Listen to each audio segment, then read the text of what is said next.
Yung pong unang maihain ay wala pong substance. At yung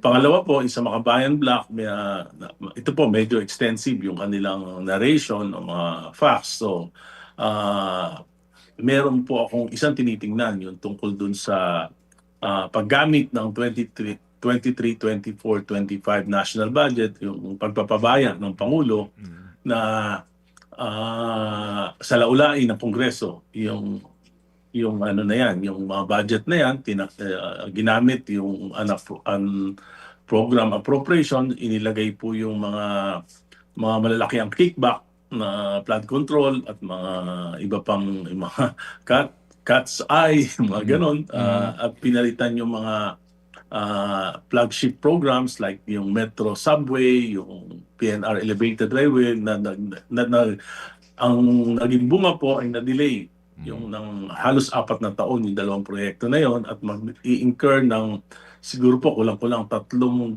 bilyong additional expenses po para sa gobyerno natin. Yun po yung nakikita ko na dapat ipaliwanag ng Pangulo bakit siya pumayag. Bakit pumayag yung kanyang kabinete. At ito po ay unprecedented dahil sa lahat ng mga kongreso, wala pong ganyang walang ganyang kalalaking mga insertions, diversions at amendments.